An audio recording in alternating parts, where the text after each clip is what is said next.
What if the most dangerous person in Port Charles isn't loud, isn't violent, and isn't even on the radar? Cullum has been hiding in plain sight, and the deeper you look, the scarier it gets. Because some villains don't strike fast. At first glance, Cullum looked like just another shadow passing through Port Charles, quiet, observant, easy to overlook. He spoke softly, asked the right questions, and never lingered long enough to draw attention. That, it turned out, was exactly what made him dangerous. It began with a feeling, the kind you can't explain but can't ignore either. Jason Morgan felt it the moment Cullum entered the room. No sudden movement, no obvious threat, just a subtle shift in the air, like the calm before something violent breaks loose. Jason had learned long ago to trust instincts forged by survival, and every one of them told him Cullum was hiding more than he revealed. Cullum smiled easily, the kind of smile that put people at ease, but his eyes never stopped moving. He cataloged exits, he measured reactions, he absorbed information like a sponge and gave almost nothing back. "Relax," Cullum said, casually. "I'm just here to help." That was the first lie. Across town, Britt Westbourne was arriving at the same conclusion, only she didn't have Jason's experience with predators who wore charm like armor. Britt noticed inconsistencies, small things. A name Cullum used that he shouldn't have known, a timeline that didn't match, the way he asked questions that felt less like curiosity and more like interrogation. When Britt confronted him, Cullum laughed it off. "You're imagining things," he said. "You doctors always do." But Britt saw the flicker behind his eyes, the irritation, the calculation. That was when she realized something terrifying. Cullum didn't like being questioned. And people who don't like being questioned usually have something to hide.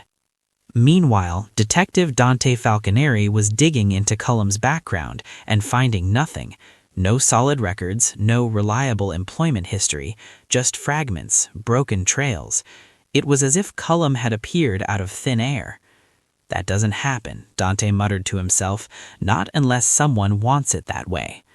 The deeper he looked, the worse it got. Cullum had been near several critical moments in Port Charles, events once thought to be coincidence, a missed security camera, a delayed response time, a crucial piece of information arriving just a little too late. Always nearby, never blamed, never suspected. Until now. Laura Collins felt it too, the unease crawling up her spine whenever Cullum entered City Hall. He watched power differently than most people, not with awe, not with ambition, but with patience. Predators didn't rush, they waited.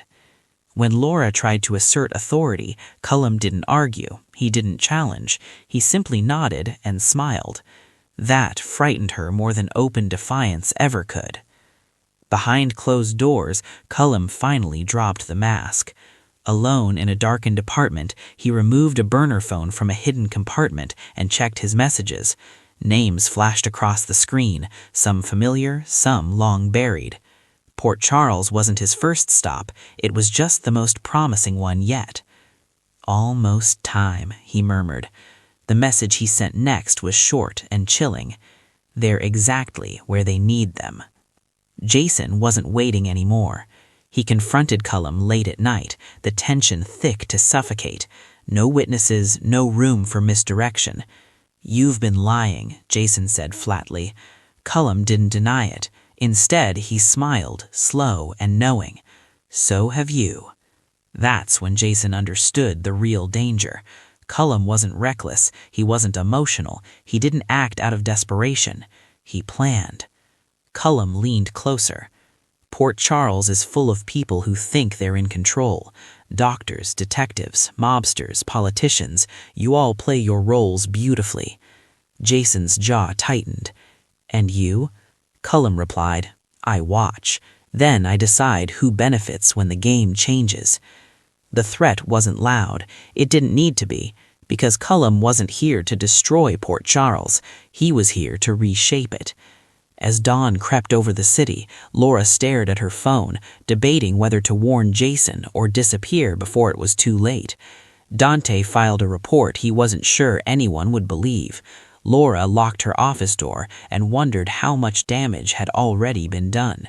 And Cullum walked through Port Charles like a man who knew the ending of a story no one else had even begun to read. The terrifying truth was clear now. Cullum wasn't the storm.